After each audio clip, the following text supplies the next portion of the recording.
If Dinah is the Korean Martha Stewart, then her mom is the Korean Barbara Walters. Right after she emigrated to the States for school, she became the first Korean woman on American radio. Hi, Mom.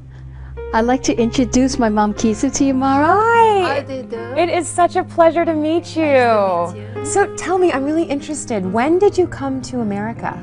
I came to America in 1947 as a student, a college student. I know that you had an amazing job in the States as a radio announcer. That's true? Yeah, during the school time. Oh, during the school? About a few months later, I arrived here. Then State Department contact me and they offer me a wonderful job. Oh, that's so great. And I know that we have some amazing photos of you. There's one in particular that I saw that was incredible. The photo of you interviewing Eleanor Roosevelt. Yes, former First Lady. Were you nervous? No, she was a very kind and a very pleasant person. That is so amazing. Yes. Now, I know that you had the coolest job when you were here as the Voice of America. Yes. What year was that and what was that like? That was 1948. Wow. What was that like for you? Oh, it was like a dream come Really? true. Yeah. Because I was the first female anchor woman in Korean broadcasting history. That's The amazing. minute I arrived in this country, they find out and the State Department contact me and they offer me a nice job. Oh, that is such a dream job. Yes, it Wow. is. It was a good job. And you got to meet so many cool people, I bet. Yes, especially I take care that's a women's program and commentary in the news. Then right after the Korean War happened. Oh, wow. That's why I was so busy. Oh, wow. Yeah. So you were reporting on the war. Yes. Oh, very interesting. What a full life you've had. Yes, more than full. And then is this you back in Korea? No, that's my mother. Studying, she was playing the piano and her friends with the violin. She played violin. Violin. Oh, that is so beautiful. This is your daughter. This is her. Do you remember that day? I kind of remember it. I had a missing tooth and I was in traditional Korean costume, and that was my brother Dean, also in Korean costume, and we presented some flowers to the president of Korea at the time. Very exciting. And then here's you again with the mayor of New York, Mayor Koch. Yes. Is the Rose of Sharon, which is the national flower of Korea, and that's embroidered on there. Embroidery is a very popular item in clothing and artifacts, like you see my mom. Her dress was stunning. The rich red color and the beautifully embroidered crane symbolize immortality and lifelong commitment. She wears it only for very special occasions, kind of like an evening gown. What are the special holidays that you celebrate here in America? New Year's. New Year's? New Year's is a big holiday, and also when a baby is 100 days, Oh, 100 it's a major days. celebration, so there's a lot of festivities and people would wear outfits like that, or an evening celebration. There's a lot of formal wear. 아리랑 고개를 Keeping the Korean tradition alive for Dinah in her own home is very important. Of course, making Korean meals is one way. Another is singing traditional Korean folk songs with her mom. 심리도 못 가서 발평 난다. Oh, that's so nice. You must be so proud of your daughter when you hear her singing in Korean. Yes, I am. That's so nice. And I know that there's also some beautiful artwork that you brought over from Korea that's in the dining room. I'd Love to share that with you. I'd love for you to show that to us. Okay. Okay. Dinah also has a collection of artwork and dolls that help her stay in touch with her Korean heritage. These are beautiful. Are these dolls? Yes, they are. Thank you very much, Mara. These dolls were made by my grandmother, Hae-Soo Shin. And she made these paper dolls that she painted, and then she made fabric costumes. Oh. And this particular one depicts a child playing with some toys, a scholar, and a mother.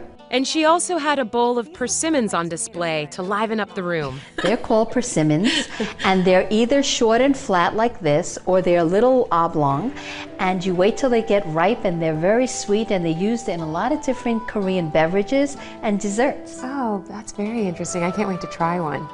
And now these I know are a very traditional Korean design. Yes, the traditional green celadon color is very unique to Korean pottery, and particularly these vases you see today have the symbols of the Korean flag. Oh, that's so interesting. Why is it celadon? Why is celadon Korean? Because that is the way they made that particular color and ceramic pottery many, many dynasties ago. Oh, cool. So this is your grandmother? Yes, Mara, this is my grandmother who made those beautiful dolls we just saw. Oh, that is amazing. And now, is this a painting or a photograph? It's a photo that's been retouched. Oh, that's so special to have. It is, it is. And then this, talk to me about this. My Aunt Kyung-ho had embroidered this in Korea and brought it over to my mom as a gift. And embroidery is very important in Korean society. People use embroidery on their clothing and artifacts, and so we really prize this as a treasure. Oh, and this is something I'm sure that you'll pass on to your daughter. Sure I will. Oh, that's sure so special. This is a set of man and a woman traditional hanbok clothing, and this would be used for a decorative item or given to children as a gift so that they could have it to pass on for generation. Oh, that's so sweet. That's really nice. Hi, Dinah, I'm here. Oh, hi, Sung-hae. Dinah's friend Song-hae came by with a very special dessert that we'll get to share at the end of our special meal. That looks like dessert. That looks so good. Oh, come over here. Let's put that down. I would love to hear all about everything here on the table. This looks delicious. Sung-hae, I know that this is for dessert, but what is in a typical Korean dessert? How do you make this? Made by the rice with the sweet rice and the brown rice. How does the rice come sweet?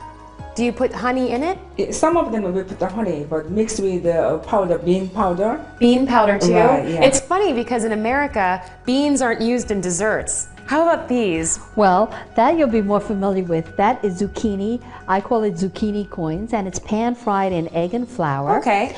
And we made it a little fancy by adding parsley while we were frying it to make it more decorative, to celebrate you visiting us today. Oh, this is so special. And we would serve that with a soy sauce-based dipping sauce with Okay. some of the same spices that we used in the Yeah, I see bulgogi. the sesame seeds right Yes, there. yes. Delicious. And this, I recognize what that is. That is kimchi, yes. Kimchi means pickled. And actually you can make a variety of different things with kimchi and pickling, but this is made with Chinese cabbage. Okay. But you could even use watermelon rind, cucumbers, Oh, wow. eggplant, and so forth. It's Korean style sushi called kimbap, and that means seaweed rice. And typically it's made with different vegetables, egg omelet, and even either meat or fish and wrapped up, but it's usually cooked. That is so unexpected. I'd never thought that I would see something that looks like sushi for Korean. Is it noodles? They look like glass, they're clear, Yeah. and they're made with either a sweet potato starch or else buckwheat. Noodles from sweet potato. Yes. Wow. And you make that with the different marinated vegetables, mountain vegetables, mushrooms, and carrots that are shredded, and it's a delightful That looks dish. delicious. Well, now I know that we have one more dish that we're going to go back to prepare before we all get to sit down together and share the meal. So it was so nice to meet you, and we'll see you in just a bit. All right, we're off back to the kitchen.